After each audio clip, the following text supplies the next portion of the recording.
La Turquie se prépare aux élections présidentielles et législatives du 14 mai.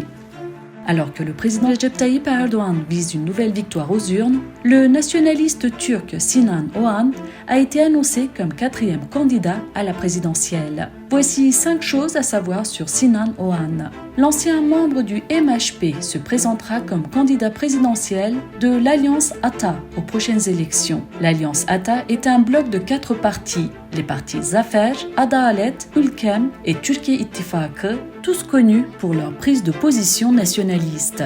Il a travaillé dans diverses fondations et institutions. En 2004, il a fondé son centre de recherche Turksam, centre d'analyse stratégique de la Turquie. La carrière politique de l'homme de 56 ans a débuté au sein du MHP. En 2011, il est devenu député du MHP au sein duquel il est resté jusqu'en 2017. Bahçeli et Erdoğan n'étaient pas des alliés politiques avant 2015. Cependant, à la suite des élections de novembre 2015, Bahçeli a adopté une nouvelle position et a commencé à soutenir la politique d'Erdoğan. Cela n'a pas été apprécié par Oğan, qui a ensuite rejoint d'autres personnalités nationalistes pour lutter contre le leadership de Bahçeli. Oğan s'est associé à d'anciens membres du MHP, dont Meral Akşener, Ümit Özdağ et Koray Aydın, pour évincer le chef du MHP, Devlet Bahçeli. Les opposants de Bahçeli, dont Oğan, ont appelé à un congrès controversé du parti pour tenter de modifier la charte du MHP en juin 2016. Mais le congrès de juin s'est terminé au tribunal, où la décision de modifier la charte du MHP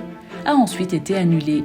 Oğan est resté au MHP bien qu'il en ait été expulsé 2 fois pour des activités présumées contre le parti. Toutefois, son expulsion a été annulée par un tribunal. Depuis 2017, Oğan n'est plus affilié à un parti, bien qu'il représentera l'Alliance Ata dirigée par Özdağ. Après avoir été nommé candidat à la présidence, il se présentera en tant qu'indépendant aux prochaines élections.